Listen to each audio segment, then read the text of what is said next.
আমরা শুরু করি। বিসমিল্লাহির রহমানির রহিম। জি স্যার। আজকে অত্যন্ত গুরুত্বপূর্ণ আমার কাছে মনে হয় যে খুবই গুরুত্বপূর্ণ ক্লাসের মধ্যে একটা ক্লাস। তবে এটা কন্টিনিউ রাখতে হবে, কন্টিনিউ চলমান থাকবে। এই কারণে এটার মধ্যে অনেক কিছু আছে যেগুলো আমাদের আপ টু ডেট সব থাক দরকার আছে। আপনি একটু দেখেন।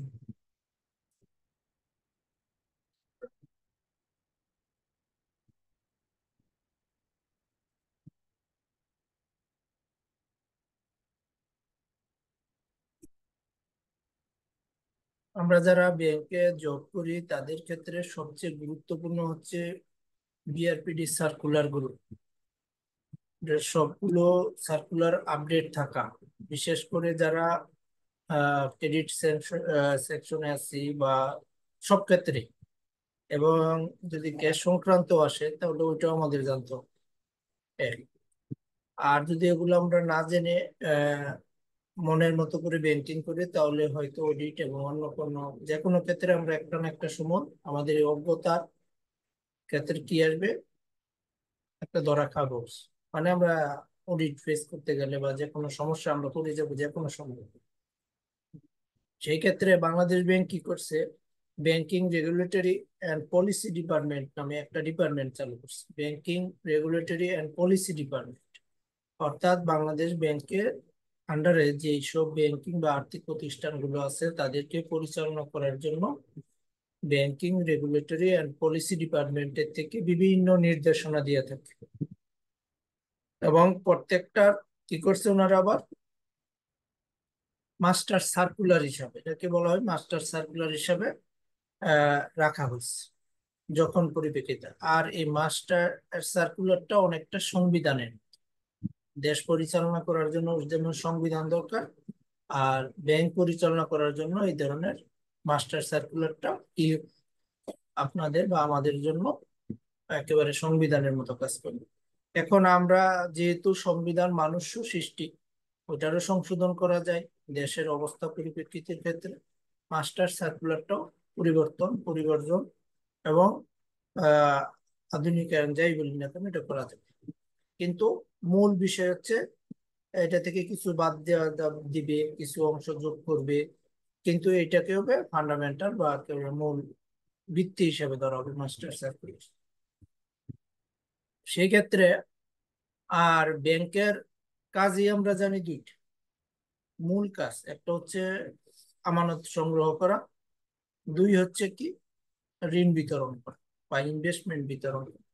এখন যাদের যাদের আমানত বেশি তারা ইনভেস্টমেন্ট করবে বেশি, সিআরআর এসএলআর এর রিকোয়ারমেন্ট মেনটেন করে আর চলতি হিসাবের টাকাটা মেনটেন করে তারা কি করবে, বাকি টাকাটা ইনভেস্টমেন্ট করবে। ওই ইনভেস্টমেন্ট থেকে আসবে হচ্ছে প্রফিট।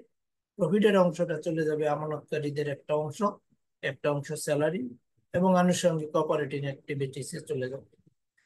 এখন আমাদের সারা পৃথিবীতে, আমাদের দেশ না সারা পৃথিবীতেই এই যারা ঋণ গ্রহীতা তাদের মধ্যে বিশেষ তাদের এক ধরনের দুষ্ট চক্র হিসাবে কাজ করে বা নৈতিকতা বিবর্জিত হিসাবে তারা অনেক কাজ করে থাকে। তারা লোন বা অ্যাডভান্স, আমরা ব্যক্তিগত ক্ষেত্রেও দেখি যে লোন আর কেউ যদি আপনার কাছে ধার চায় বা ধার দেয়, তখন আপনার সাথে যে একটা সুসম্পর্ক থাকে গড়ে তোলে উনি, তারপরে উনি ওনার প্রতি বায়াস হয়ে আপনার বাধ্য হয়ে বায়াস হয়ে আপনি কি করেন, তাকে কিছু ধার টাকা দেন। কিন্তু যখনই উনি টাইম দেয়, 1 সপ্তাহ 2 সপ্তাহ বা 5 মাস পরে টাকাটা দিবে, যখন আপনি এটা ফেরত চাইতে যান তখন উনি গড়িমসি শুরু করে দেন। এটা গেল আমাদের ব্যক্তিগত জীবনের ক্ষেত্রে। ব্যাংকের ক্ষেত্রে ঠিক একই রকম। ওনার যারা আমাদের ব্যাংকের কাছ থেকে লোন নিতে থাকে তারা যারা লোন অফিসার আছে, ম্যানেজার আছে এবং আপার লেভেলের ম্যানেজমেন্ট লেভেলে আছে তাদের সাথে সুসম্পর্ক করে তোলে এবং বিভিন্ন ভাবে তাদেরকে হাইলাইট করার চেষ্টা করে যে তাদের অবস্থানটা কি। কিন্তু যখন লোনগুলো আদায় করার প্রক্রিয়াটা শুরু হয়ে যায় তখনই আসলে বোঝা যায় যে আসলে ওনারা কোন ক্যাটাগরির লোক। আর সারা পৃথিবীতেই কি করা হয়, লোনের একটা অংশ আদায় হবে না এটা ধরেই নেওয়া হয়। এটা হয় না কারণ মানুষ দিতে পারে না। এই ধরনের কারণ হচ্ছে যে লোনগুলো এর মধ্যে কিছু কিছু লোন হচ্ছে আপনার উচ্চ ঝুঁকি সম্পন্ন কাজে ব্যবহার করা হয়, কিছু কিছু আছে কম ঝুঁকিতে ব্যবহার করা হয়ে থাকে। মানে যে লোনের যত ঝুঁকি থাকবে ওই লোন আদায় হওয়ার সম্ভাবনা কম থাকে। আর যেহেতু ব্যবসার এই ব্যাংকিং একটা ইন্ডাস্ট্রি বা ব্যবসা হিসেবে পরিচালিত, যারা এই জায়গা থেকে লোন নিবে তারাও ব্যবসা বাণিজ্য করবে। আর ব্যবসা মানেই ঝুঁকি, এটা বিভিন্ন ধরনের ঝুঁকি থাকবে, এই ঝুঁকি নিয়েই ব্যবসা করা হবে। আর ঝুঁকি যদি মুক্ত না হয় তাহলে তো ওই জায়গায় আর প্রফিটের অংশ কম আসবে, যেটা ঝুঁকি কম এটা প্রফিটের অংশ। সে সেই হিসাবে ঝুঁকিমুক্ত একেবারে ব্যবসা বাণিজ্য করা কঠিন। এবং যেহেতু ব্যাংকও একটা আর্থিক প্রতিষ্ঠান, ব্যবসায়িক প্রতিষ্ঠান, তাদেরও ঋণের ক্ষেত্রে ঝুঁকি থাকে। এই ঝুঁকি নিরসন করার জন্য এবং যারা টাকা দিতে পারবে না তাদের জন্য সমস্যায় গ্রস্ত হবে, প্রাকৃতিক দুর্যোগ হতে পারে, তারপরে হচ্ছে বিভিন্ন ধরনের অকারেন্স করতে পারে, রাজনৈতিক সমস্যা হতে পারে, এই ধরনের নানা ধরনের সমস্যা হবে। এগুলো কি করা হয়, এগুলোর জন্য লোন যাতে দেওয়ার পরেও এটা থেকে কি করা যায়, যতটুকু লাঘব করা যায় এর জন্য লোনকে বিভিন্ন ক্লাসে ভাগ করা হয়ে থাকে। কোনোটা ভালো, কোনোটা খারাপ, কোনোটা অনেক খারাপ, কোনোটা একেবারে বাতিল, আদায় হবে না, এভাবে বিভিন্ন ভাগে আমরা ভাগ করে থাকি। এটা ভাবে সার্কুলারের বাসায় আসবে। আর আরেকটা কাজ করা হয়ে থাকে কি, আপনার যে লোনগুলো ভালো ওই লোনগুলোর থেকে লোনগুলোর যে আয়ের অংশ আছে অথবা আপনার ব্যাংকের যে আয়ের অংশ আছে, রিটেন আর্নিংস আছে, ওই অংশ থেকে ওই খারাপ লোনগুলো যে আদায় হবে না এর জন্য একটা ব্যবস্থা রাখা হয়, এটার বলা হয় প্রভিশন। আর লোনের ভালো মন্দ দিক বিবেচনা করে লোনকে করা হয় ক্লাসিফিকেশন বিভিন্ন নামে। আর স্যার, প্রভিশনটা আর একটু বলবেন, প্রভিশনটা? হ্যাঁ, আমি বলতেছি প্রভিশনটা হচ্ছে আপনার রিটেন আর্নিংস যেটা, অর্থাৎ হচ্ছে আপনার ব্যাংকের আয়ের উৎসগুলো কি আছে, এটা হচ্ছে কমিশন হতে পারে। যেমন হচ্ছে আপনি পে অর্ডার চার্জ করলেন, এই জায়গায় কমিশন পাবেন, চেক বই ইস্যু করলেন কমিশন পাবেন, একটা টাকা পাবেন আপনার ব্যাংকের। আপনি এলসির জন্য কমিশন পাবেন। তারপর হচ্ছে আপনার বিভিন্ন সেবা, যে বিভিন্ন কি বলে ব্যাংক গ্যারান্টি দিবেন, কার ব্যাংক গ্যারান্টি সার্টিফিকেট দিলেন ওর কাছ থেকে, তারপরে হচ্ছে আপনার স্টেটমেন্ট দিলেন, এরকম বিভিন্ন ধরনের আয়ের উৎস আছে। এই আয়ের উৎসগুলো একসাথে যোগ করা হয়, ইনভেস্টমেন্ট থেকে আয় আসে ও ইনভেস্টমেন্টের প্রফিটটা ওই জায়গা থেকে যোগ করা হয়। এই নিয়ে সবগুলো নিয়ে একটা রিটার্ন আর্নিংস তৈরি করা হয়। ওই আর্নিংস এর একটা অংশ আপনার রেখে দেওয়া হয় ওই খারাপ লোন গুলো আদায় হবে না এর জন্য। অর্থাৎ রিটেন আর্নিংস থেকে যে অংশটা খারাপ লোন বা ব্যাড লোনের জন্য আদায় হবে না, এর জন্য একটা অংশ রেখে দেওয়া হয়, প্রভিশন সঞ্চিতি হিসাবে রাখা হয়, ওইটাকে ইংলিশে বলা হবে প্রভিশন আর কি। এটা তৈরি করা হবে কোথা থেকে, আপনার নির্দিষ্ট আয় থেকে। আর এই যে আমরা বলি যে লোন ক্লাসিফিকেশন বা ব্যাড লোনের কারণে ওই ব্যাংকের অবস্থা খারাপ হয়ে যাচ্ছে বা ওই ব্যাংকের আর্থিক অবস্থা খারাপ হয়ে যাচ্ছে, এখন ব্যাড লোনটা যদি কম হয় তাহলে তো আপনার ওই রিটেন আর্নিংস এর প্রভিশনটা কম রাখতে হচ্ছে, তখন ওইটাই তো আপনার আয়। ওইটা আইলে আপনার বোনাস পাবেন বেশি, আপনি শেয়ার হোল্ডারদের দিতে পারবেন বেশি, কেমেলস রেটিং ভালো হবে, সকল দিক দিয়ে ভালো হবে। অর্থাৎ প্রভিশন যত কম রাখা যাবে ব্যাড লোনের এগেনস্টে বা আপনার লোন গুলো যদি ভালো হয়ে থাকে তাহলে তো প্রভিশন রাখার সম্ভাবনা তত কমে আসবে, তত আপনার প্রতি পজিটিভ দিক প্রকাশ করা হবে। অর্থাৎ লোনের থেকে আয় হবে, এই আয়ের একটা অংশ আবার যে ভালো লোন গুলোর থেকে আয় হবে এর একটা অংশ খারাপ লোনের জন্য রাখার ব্যবস্থাটাকেই প্রভিশন হিসেবে গণ্য করা হয়ে থাকবে আর কি। এখন আমরা মাস্টার সার্কুলার বাংলাদেশ ব্যাংক জারি করছে, এগুলো একটু মুখস্থ রাখারও বিষয় আছে। যে সেপ্টেম্বর কত 2012 সালের 23শে সেপ্টেম্বর, অর্থাৎ প্রায় কত এক যুগ আগে, আজকে থেকে প্রায় এক যুগ আগে ওনারা এই সার্কুলারটা দিচ্ছে। এর আগেও সার্কুলার ছিল, কিন্তু এটাকে ওনারা বলছে যে এটা মাস্টার সার্কুলার হিসাবে ধরতে হবে এবং এটাকে আপনি মডিফাই করতে পারবেন আপনার ইচ্ছা মতো বা আপনার প্রয়োজন মতো, বাংলাদেশ ব্যাংক এটা করতে পারবে। এই জায়গায় আমরা যে জিনিসগুলো শিখবো, যারা লোন অফিসার বা আমরা লোন স্যাংশনে কাজ করতে যাব তাদের জন্য বিশেষ গুরুত্বপূর্ণ বিষয়টা হচ্ছে আমাদের সবার আগে দরকার হচ্ছে লোন এবং অ্যাডভান্সের ক্যাটাগরিটা জানা। আমরা অনেক নামে ইসলামী ব্যাংকগুলো তো তাদের তারা লোন বলতে বা ক্রেডিট বলতে তাদের কাছে খুব এগোতে সমস্যা, কিন্তু কাজ কিন্তু অটোমেটিক এই টাইম টু টাইম বা সেম টু সেম একই ধরনের হয়ে থাকে, কাছাকাছি শব্দগুলো, কিন্তু শব্দ ব্যবহার করতে এরা ওই দ্বারা বা ব্যাংকিং সিস্টেমের জন্য তাদের কিন্তু বাংলাদেশ ব্যাংক বলতেছে যে মাস্টার সার্কুলার সকল লোনকে তারা 4টা ভাগে ভাগ করছে। যেহেতু আমাদের দেশে কনভেনশনাল বা পুঁজিবাদী অর্থনীতির উপরে ভিত্তি করা, এই জায়গায় ইসলামী দ্বারা পুরোটা প্রতিষ্ঠিত না, এর জন্য ওনারা যেহেতু এটা বেশি অংশ আছে, তাই লোনকে 4টা ভাগে ওনারা ভাগ করছে। এটার মধ্যে আবার ইসলামী ধারার কোনটা কোনটার সাথে মিলে আছে, নাম সাথে পরিবর্তন করে ওনারা নিয়েছে 4টা লোন। এই জিনিসটা আমাদের জানতে হবে। লোন এর এই 4টা লোনের সংজ্ঞা এবং তাদের অ্যাক্টিভিটি গুলো কি কাজ করে। তারপরে আবার আমাদের আছে লোন ক্লাসিফিকেশন করতে হবে। এটা আমাদের জানতে হবে। আর লোন ক্লাসিফিকেশনের ধরন হচ্ছে দুইটা, একটা হচ্ছে অবজেক্টিভ ক্রাইটেরিয়া, আর একটা হচ্ছে আপনার কোয়ান্টিটিভ জাজমেন্ট। দুইভাবে কাজ করা যায় লোন ক্রাইটেরিয়া। আবার এই জায়গায় আর একটা বিষয় আছে, ইন্টারনাল ক্রেডিট রিস্ক রেটিং সিস্টেমটা আসছে।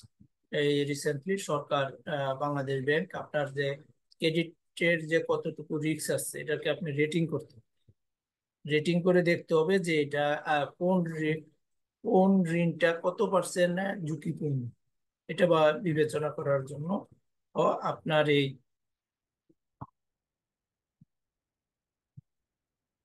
লোন স্যার, যে ক্লাসিফিকেশন। পারপাসের লোনটা দিব ওইটার কথা বলতেছে, মানে যেই পারপাস বা যেই বিজনেসে আমি লোন দিব ওই বিজনেসে কতটুকু রিস্ক আছে ওইটাই মানে ক্রেডিট রেটিংটা অ্যানালিসিস করে। হ্যাঁ, হ্যাঁ, হ্যাঁ, ওইটা আপনাকে রেটিংটা অ্যানালাইসিস করবেন যে আপনার কোন প্রতিষ্ঠানে কত। ওই অঙ্কটা ওই চ্যাপ্টারটা আমরা করব, এই যে আজকের ক্লাসে হয়তো করতাম না, আগামী ক্লাসে, যে credit risk rating.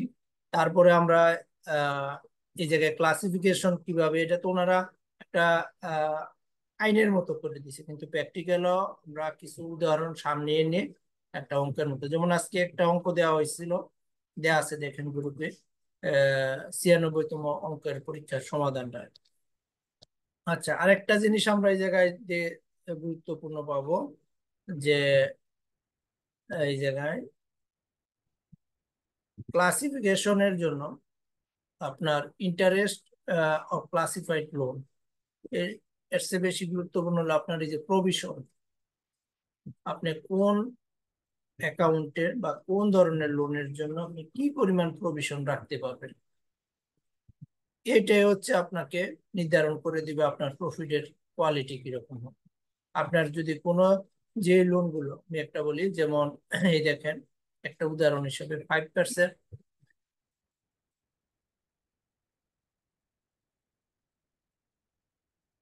5% of unclassified amount of consumer financing whereas it is to be maintained। অর্থাৎ হচ্ছে আপনার যদি কনজিউমার ফাইন্যান্সিং থাকে বেশি আপনার ব্যাংকে, তাহলে আপনার প্রভিশন রাখতে হবে 5%। এটা একটা স্যাম্পল হিসাবে বললাম।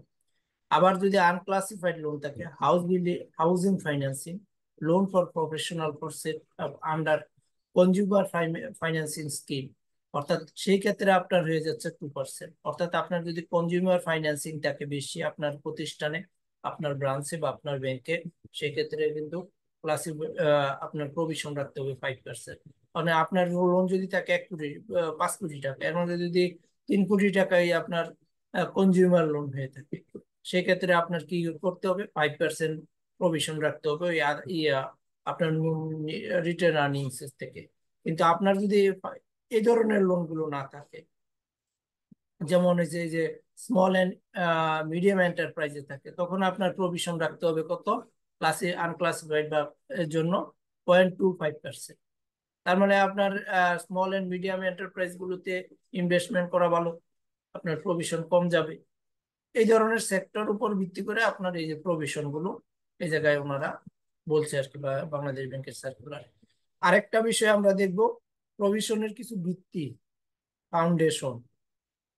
আমরা ফাউন্ডেশন কি হিসাবে ধরবো, প্রভিশনটা কিভাবে পরিমাপ করব, এবং প্রভিশনটার পরিমাপের যে সূত্রটা এই জায়গায় আপনার এই জায়গায় পাবেন। এই যে স্পষ্ট করে এই যে এই লাইনটাতে বলা আছে যে প্রভিশনের হিসাবটা আপনি কিভাবে করবেন। এই জায়গায় বলা আছে outstanding balance of classified loan, এই জায়গা থেকে বাদ দিতে হবে less the amount interest of suspense, আপনার যে প্রফিটটা এখনো আদায় হয়নি এই ধরনের সাসপেন্স যে ইন্টারেস্ট আছে ওইটা বাদ দিবেন।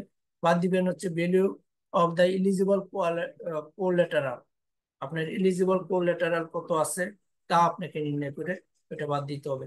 এর জন্য আবার কি বলছে এই সার্কুলার স্পষ্ট করে, এলিজিবল কোলেটারাল নির্ণয় করার যে ভিত্তিটা এটাও তারা ওনারা এই জায়গায় বলে দিচ্ছে দেখেন। এবং আমরা এলিজিবল কোলেটারাল হিসাবে কি কি নিতে পারবো এবং নিলে ওইটার কত অংশ আমরা এলিজিবল হিসাবে আমরা কাউন্ট করতে পারবো, এটা এর বাইরে যা আছে তা কিন্তু আমরা সিকিউরিটি হিসাবে নিতে পারবো না। এই 5টা লাইনের বাইরে আমরা কোনো কিছু সিকিউরিটি হিসাবে গ্রহণ করতে পারবো না। এই যে এর অন্যতম একটা কারণ আমি বলি যে আমাদের দেশে এই যে টিন শিট বাড়ি তো অর্ধ পাকা বাড়িগুলো যেগুলো আছে এগুলো কিন্তু আমাদের কোল্যাটারাল সিকিউরিটি হিসাবে যাবে না। আপনার যেতে কি করতে হবে, ল্যান্ড এন্ড বিল্ডিং, বিল্ডিং থাকতে হবে অর্থাৎ ছাদ যুক্ত, এবং তার সাথে তো আবার অনেক কিছু যার যার ব্যাংক বা পরে পলিসি নির্ধারণ করা হয়েছে, তো প্রাইভেট গাড়ি যাওয়ার রাস্তা থাকতে হবে। তারপরে হচ্ছে এই ধরনের কত আপনার উপযুক্ততা যতটুকু আর কি আপনার ইয়া লোনটা বা মর্টগেজটাকে আরো বেশি সুইটেবল করা যায় সের জন্য আরো অনেক শর্তই আছে, এগুলো ব্যাংকগুলো যার যার মতো করে নিচ্ছে। কিন্তু ইলিজিবল কোল্যাটারাল নির্ণয় করার ক্ষেত্রে বা পরিমাপ করার ক্ষেত্রে আপনাকে এই শর্তে চলে যেতে হবে। এই শর্তের বাইরে গিয়া আপনি একটা জিনিসকেও কোল্যাটারাল হিসাবে ব্যবহার করতে পারবেন না। এবং আপনার যদি এটি নিয়েও থাকেন, এই ধরনের কোল্যাটারাল সিকিউরিটি গুলো আপনার কাছে যদি থাকেও, কিন্তু এটা কতটুকু আপনি মার্জিন বা ব্যবহার আপনার কাছে উপযুক্ত হবে তাও কিন্তু আপনার এই বিবেচনা করতে হবে। এই এই জিনিসটার উপরে আপনার হচ্ছে সিকিউরিটি কোল্যাটারাল সিকিউরিটি গুলো বিবেচনাযোগ্য হিসেবে গ্রহণ করা হবে। আর এই যে আমাদের দেশে ওই যে লোন এখন যে এই যে লোনগুলো যেগুলো দেওয়া হচ্ছে বা যেসব সমস্যাগুলো দেখা যাবে ইনভেস্টিগেশন করে, তখন এই এলিজিবল কোল্যাটারাল সিকিউরিটি গুলো মেজারমেন্ট করা হবে। এখন তখনই বোঝা যাবে আসলে ওই লোনগুলো যেগুলো অনেক অনেক টাকা চলে গেছে বিশাল অঙ্কের, ওই জায়গা থেকে কতটুকু আদায়যোগ্য আর কতটুকু আদায়যোগ্য না। এবং আমরা দেখব যে এই যে শ্বেতপত্র যে প্রকাশ করতে চাবে তখন এর বিরুদ্ধে প্রভিশন কত রাখছে এবং ওই ব্যাংকগুলো প্রভিশন রাখার কতটুকু তাদের কি আছে যোগ্যতা আছে তাও কিন্তু ওনারা এই যে অডিটের মাধ্যমে বের করে আনবে, এই যে এই অংশটাকে ভিত্তি ধরে, এই অংশটাকে ভিত্তি ধরে ওনারা ধরে রাখবে। আর এই যে সেই ক্ষেত্রে এই দুইটা বিষয় হচ্ছে মূল বিষয় হিসেবে থাকবে। সেক্ষেত্রে আমাদের কোল্যাটারাল বা ইলিজিবল কোল্যাটারাল সিকিউরিটি নির্ণয় করার বিষয়টা আমাদের জানতে হবে। বা আমরা যারা লোন অফিসার আছি তাদের যখন বাংলাদেশ ব্যাংকে বা অফিস থেকে অডিট আসবে পরে কিভাবে আমরা এই সিকিউরিটি গুলো নির্ধারণ করছি এবং কিভাবে পরিমাপ করতেছি তা নির্ধারণ করার কাছে ওনার কাছে জানতে চাবে। আর ওনারা যদি এইভাবে এই বাংলাদেশ ব্যাংকের যে মাস্টার সার্কুলারের নির্দেশনা আছে এই নির্দেশনা অনুসারে যদি মেনটেন না করা হয় তখনই তো অফিসার ম্যানেজমেন্ট সব ধরা পেয়ে যাবে। কোল্যাটারাল সিকিউরিটির বিষয়টা দেখতে হবে। আরেকটা হচ্ছে marketable security, market value of eligible collateral, এটা ডিটারমিনেশন করার ক্ষেত্রে এই মাস্টার সার্কুলারে সুন্দর করে কি করে দিছে একটা গাইডলাইন ওনারা দিয়ে দিচ্ছে। এবং সিএল লোন ক্লাসিফিকেশন 1, 2, 3 এই জায়গায় কিভাবে আমরা continuous loan, demand loan, term loan, short term agriculture and micro credit, এই 4টা 5টা বিষয় যে আছে 5টা বিষয়কে আমরা কিভাবে ট্রিট করতেছি ওইটাও ওনারা দেখ। সাথে আমরা আরো দেখতে এই সার্কুলারটার মধ্যে আরো আছে যে আপনার অফশোর ব্যাংকিং এর মাধ্যমে যদি কোনো ধরনের লোন বা প্রভিশনের কার্যক্রম হয়ে থাকে বা কোনো লোন দেওয়া হয়ে থাকে সেক্ষেত্রে ওইটার ব্যবস্থা কি গ্রহণ করা হয় অফশোর ব্যাংকিং এর মাধ্যমে। তাও কিন্তু এই জায়গায় এই মাস্টার সার্কুলারে বলা হচ্ছে। অর্থাৎ এই মাস্টার সার্কুলারটা যদি লোন ডিপার্টমেন্টে যারা আছেন বা যারা কাজ করতে ভবিষ্যতে ইচ্ছুক, এটা যদি এ টু জেড ভালো করে বুঝতে পারে, বিশেষ করে কোনো বিষয়ে প্রভিশনের বিষয়টা, আর হচ্ছে ইলিজিবল কোল্যাটারালের বিষয়টা, এবং কোন লোনটা কোন নামে ডাকা হবে এবং কত পার্সেন্ট রাখতে হবে, এগুলো মোটামুটি একটা মুখস্থের মতো থাকতে হবে। যে আর যদি কোনো আপডেট থাকে। হ্যাঁ ম্যাডাম বলেন। হ্যালো, শাহনাজ ম্যাডাম বলেন।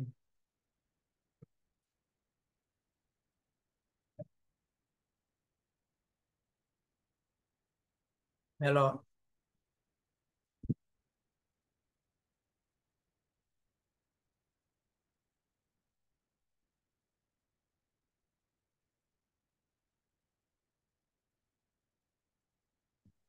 স্যার কন্টিনিউ করেন স্যার, এমনি মনে হয় উঠাইছে হাত। জি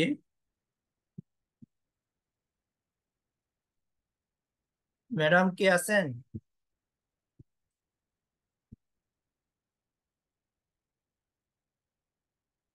আচ্ছা, তাহলে আমরা একটু আসি পর্যালোচনার বিষয়ে।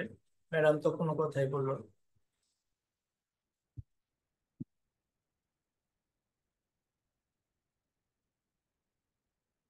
আপনি শুনতে পাচ্ছেন কিন্তু ভয়েস যাচ্ছে না, সমস্যা কি?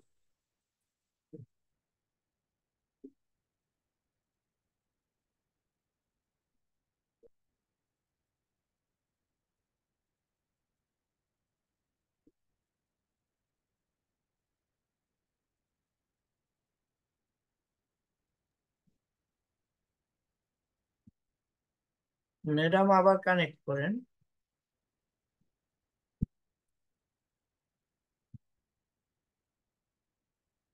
Which mortgage will be collateral. আচ্ছা, যাই হোক, বিষয় আমি বুঝতে পারছি।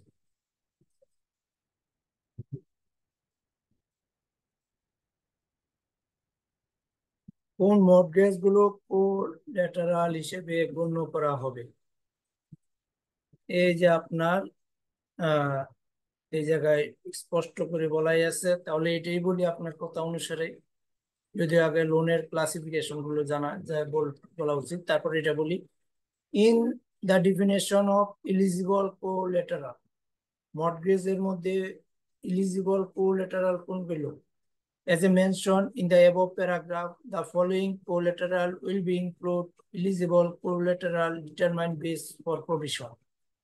আমরা কোলেটারাল যেগুলো নিব, যত ধরনের সম্পত্তি নিব, কিন্তু এগুলোর থেকে মর্টগেজ যাই নিব। মর্টগেজ তো আমরা কোনগুলো নেই? যেগুলো আমাদের বিল্ডিং এন্ড আর হচ্ছে কি ল্যান্ড, এই দুটোই তো আমাদের মূলত মর্টগেজ করা হয়ে থাকে। এছাড়া কি আর কি মর্টগেজের, আর বাকিগুলো তো সিকিউরিটি হিসেবে নেওয়া হয়ে থাকে।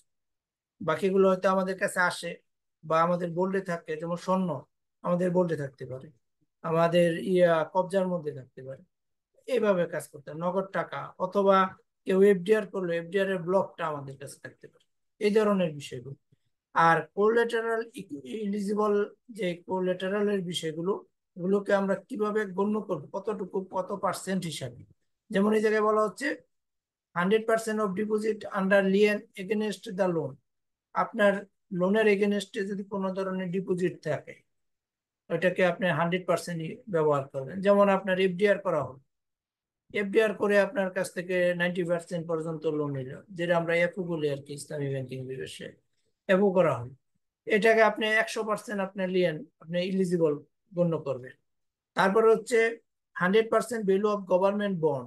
যদি গভর্নমেন্ট, এই যে ট্রেজারি বন্ড আছে, এই ধরনের বন্ড যদি আপনার কাছে, প্রাইস বন্ড, ট্রেজারি বন্ড, এই ধরনের বন্ড যদি আপনার কাছে গচ্ছিত রেখে ওনারা লোন নিয়ে থাকে, তাহলে এটাকে আপনি 100%ই ইলিজিবল বলবেন। সেভিংস সার্টিফিকেট আন্ডার লিয়েন, কখনো কোনো ইয়েতে যদি সঞ্চয়পত্র থাকে, সেই ক্ষেত্রে সঞ্চয়পত্রে যদি আপনার কাছে এটার মালিকানা বা আপনার কাছে পড়া থাকে, তখন আপনি এটা 100% ধরতে পারবেন। আরেকটা হলো হচ্ছে 100% value of guarantee given the government or Bangladesh bank. যদি কোনো ধরনের গ্যারান্টি বাংলাদেশ ব্যাংক অথবা গভর্নমেন্ট দিয়ে থাকে, যেমন পেনশন স্কিম থাকতে পারে, আপনার পেনশন স্কিম বা প্রভিডেন্ট ফান্ড, এই ধরনের যদি গ্যারান্টি দিয়ে আপনি টাকা নিয়ে যান। প্রভিডেন্ট ফান্ডে যত আপনি একটা সরকারি চাকরিজীবী, আপনার প্রভিডেন্ট ফান্ডে এতগুলো টাকা আছে, ওটা আপনার গ্যারান্টি হিসাবে দিলেন। ওটা যদি ওই ব্যাংক গ্রহণ করে থাকে তাহলে ওইটাকে 100% মার্জিন হিসেবে, 100% এলিজিবল কোলাটেরাল হিসেবে গ্রহণ করতে পারবেন। 100% of market value of gold and gold ornaments lease with bank with the bank. যদি কোনো ধরনের স্বর্ণ দেয়া থাকে, ওই স্বর্ণের মার্কেট ভ্যালু আপনি কিনলেন 70,000 টাকা বড়ি, কিন্তু এখন যদি যেই মার্কেট ভ্যালুটা আছে ওটা তো আর সত্যি, আপনি যেটা আপনার হাতে চলে যাবে এটা ব্যবহার করার পর অবশ্যই এটার দাম কমার পরে যে ভ্যালুটা থাকবে মার্কেট ভ্যালু, কত পর্যন্ত আপনি কি করতে পারবেন, এটাকে 100% এলিজিবল কোলাটেরাল হিসেবে ব্যবহার করতে পারবেন। আরেকটা করতে পারবেন, 50% of market value easily marketable communities kept under control of the bank. যদি ব্যাংকের করায়ত্ত বা ব্যাংকের অধীনে বা নিয়ন্ত্রণাধীন কোনো মার্কেটেবল সিকিউরিটি থাকে, যেমন কি থাকতে পারে, আপনি শেয়ার বাজারে বিনিয়োগ করে রাখছেন, ওই শেয়ার সার্টিফিকেটটা আপনার নামে আসে, ওইটা আপনি ব্যাংকে জমা দিয়ে দিলেন, তখন ওই ব্যাংকের যদি ওই শেয়ারটার যে ভ্যালু থাকবে মার্কেটেবল ভ্যালুটা, ওইটার আপনি 50% আপনার এলিজিবল কোলাটেরাল সিকিউরিটি হিসাবে। এই যে ব্যাংকগুলো যারা শেয়ার হোল্ডার, উদ্যোক্তা, পরিচালক, তাদের সিকিউরিটির ক্ষেত্রে কি করবে, যে ভ্যালুটা আছে মার্কেটে শেয়ারের ভ্যালু যদি 10 টাকা থাকে, এটার 50% পর্যন্ত তাদের এলিজিবল কোলাটেরাল সিকিউরিটি হিসাবে কাউন্ট করতে পারবে। কারণ প্রত্যেকটা ব্যাংকেরই কি শেয়ার ডিভিশন আছে, ওদের কাছে কিন্তু ওই মালিকের বা পরিচালকের শেয়ারের সংখ্যা কত আছে এটা তার কাছে জানতে। এবং বাংলাদেশ ব্যাংক কিন্তু সর্বশেষ সার্কুলারও দিচ্ছে যে যেই ব্যাংকের কর্মকর্তাদের নামে যে শেয়ার আছে তা হস্তান্তর, বিক্রি এবং মালিকানা পরিবর্তন কোনো কিছুই করা যাবে না, এটা সরাসরি বাংলাদেশ ব্যাংক নিয়ন্ত্রণে চলে যাবে, এটি করা যাবে না, ওই ব্যাংকের শেয়ার ডিভিশন করতে পারবেন। সেই ক্ষেত্রে তো আপনার ওইটার 50% আপনি এটাকে কাউন্ট করবেন। Maximum 50% of market value of land, আপনার যে ল্যান্ড এন্ড বিল্ডিং। আর শেয়ার জি স্যার। ডিপার্টমেন্ট কি কাজ করে? শেয়ার ডিপার্টমেন্টের তাহলে কাজটা কি? মানে ওরা তো কোনো কিছু নিয়ন্ত্রণ করতে পারবে না, কিন্তু তাহলে ওরা কি কি কাজ? স্যার স্পিকারটা একটু কাছে নিয়ে বলেন, সাউন্ড আসে না, আমি বুঝলাম না। স্যার বলছে যে সবকিছু যদি বাংলাদেশ ব্যাংকের নিয়ন্ত্রণাধীনে থাকে, বিশেষ করে শেয়ার গুলা, তাহলে ব্যাংকের শেয়ার ডিপার্টমেন্ট কি কি কাজ করে থাকে? ওদের কাজগুলো কি কি আসলে?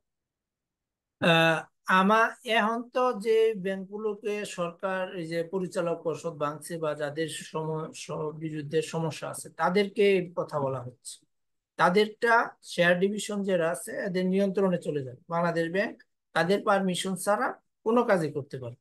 আর যদি বাংলাদেশ ব্যাংকের পারমিশন ছাড়া যখন আপনার ওই যাদের পরিচালনা পর্ষদ বা অন্য কিছুতে সমস্যা হয়নি বা যাদের সমস্যা হয়নি, তাদের যে শেয়ার ডিভিশন আছে তারা কি করে, তারা ওই শেয়ার ডিভিশনের কাজটা হচ্ছে সাধারণত আপনার এই যে রিটেন আর্নিংস থেকে প্রফিট কত হবে, এবং আপনার কোন ধরনের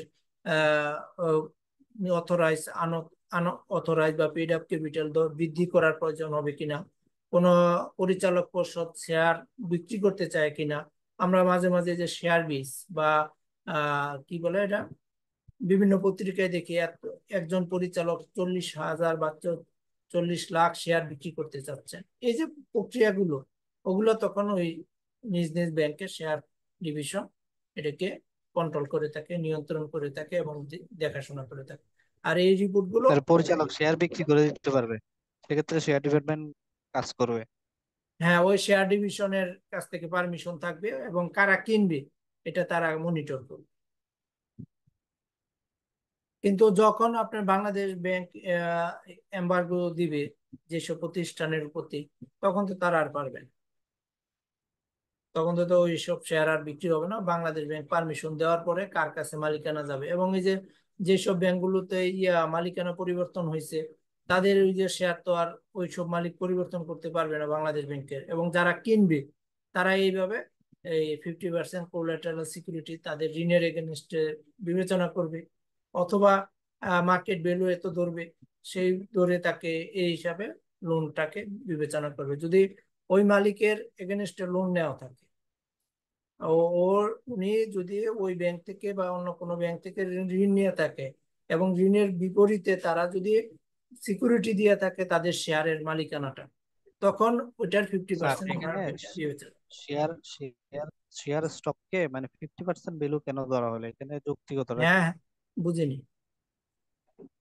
স্যার এখানে স্টক ভ্যালু বা এই যে শেয়ারের তাদের যে শেয়ার গুলো আছে এদের 50% ভ্যালু ধরার কারণটা কি? কারণ হচ্ছে আপনার আপস এন্ড ডাউন হয়। আপনার ফেস ভ্যালুর নিচে দেখবেন, আপনি যদি সিকিউরিটি এক্সচেঞ্জ কমিশনে, ঢাকা স্টক এক্সচেঞ্জের ওয়েবসাইটে যান, অনেক শেয়ার আছে যে 10 টাকার নিচে আছে ফেস ভ্যালু। আবার অনেক শেয়ার আছে 10 টাকা করে ফেস ভ্যালু, কিন্তু দাম হচ্ছে গিয়া 3,000 4,000 টাকাও আছে। যেমন ইস্টার্ন লুব্রিকেন্টের শেয়ারের দাম হচ্ছে আপনার 1,700 টাকা, বার্জারের 1,800 টাকা, আবার হচ্ছে আপনার লিন্ডে বিডি 1,700 টাকা। এরকম বিভিন্ন দাম আছে, কিন্তু তার ফেস ভ্যালু কত, তাকে কিন্তু ট্রিট করা হয় ওই ফেস ভ্যালু দ্বারা, 10 টাকা দ্বারা। তার ওই মার্কেট ভ্যালু দ্বারা হিসাব করা হবে। এখন মার্কেট ভ্যালু 50% হিসাব করা হচ্ছে, কারণ হচ্ছে আপনার সর্বোচ্চ যে যদি কমে যায়, এখন কমতেও পারে বাড়তেও পারে, কারণ আপনি কখন এটা বিক্রি করে নিবেন সেই জন্য যদি আপনি সর্বোচ্চ মার্কেট মার্কেট প্রাইসটা ধরে নিয়ে যান, তাহলে তো আপনি সিকিউরিটি হিসেবে কম পাইলেন। এর জন্য 50% কাউন্ট করা হয়ে থাকে আর কি।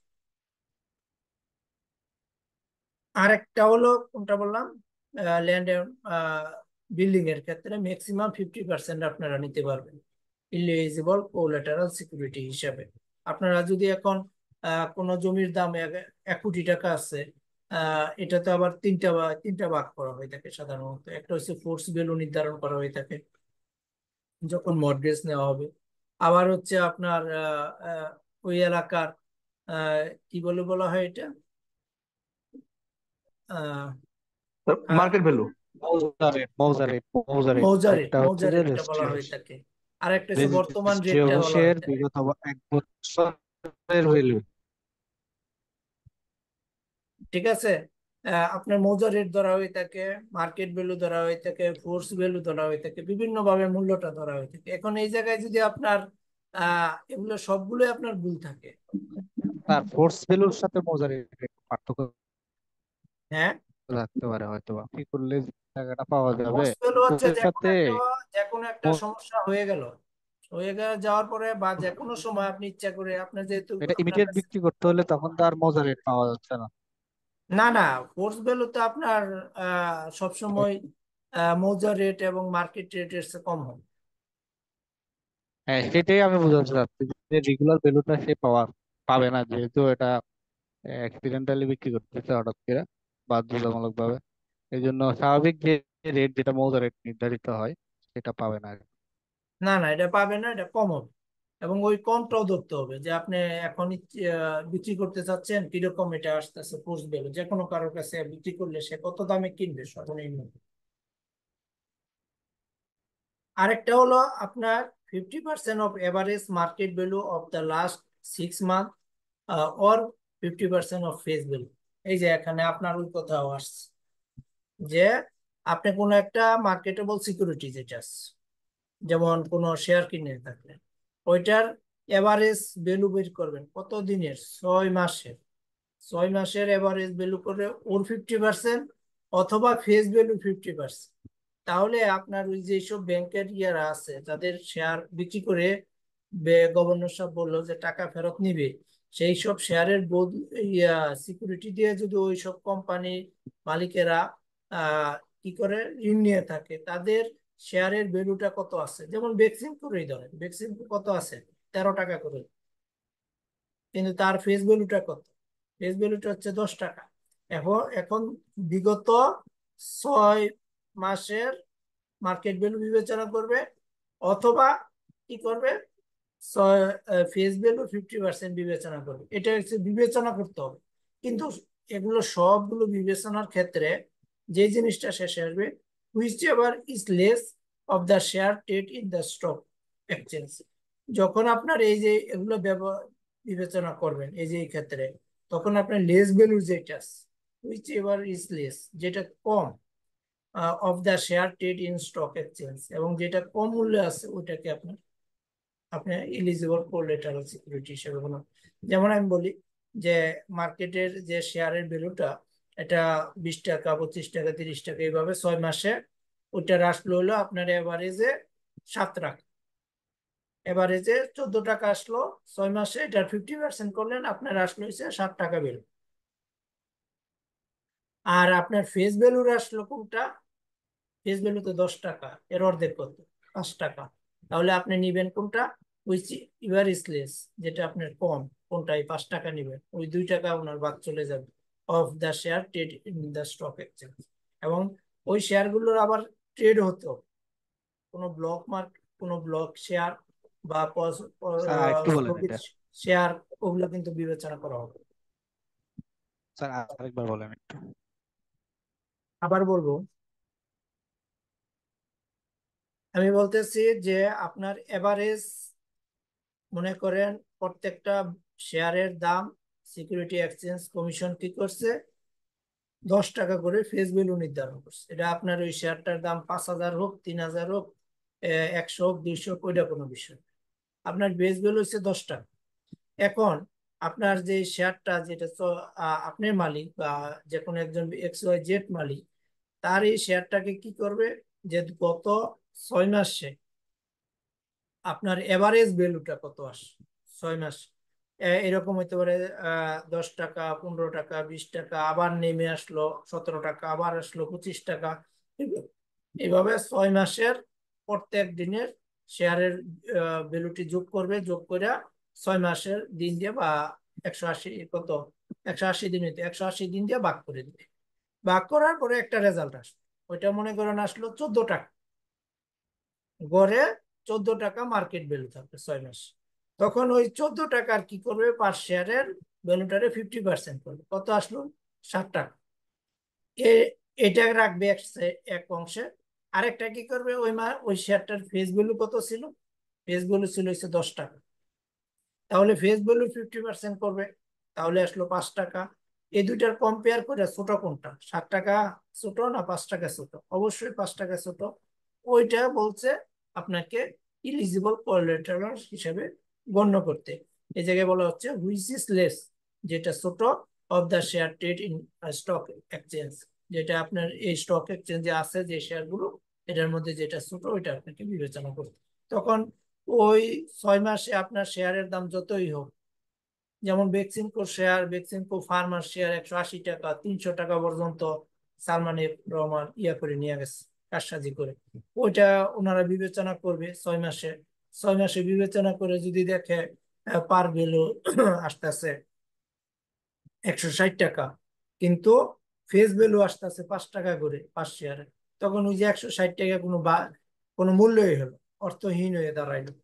আর এই জায়গায় 5 টাকা করে শেয়ার ভ্যালুটা ওইটাই কাউন্ট করা হবে।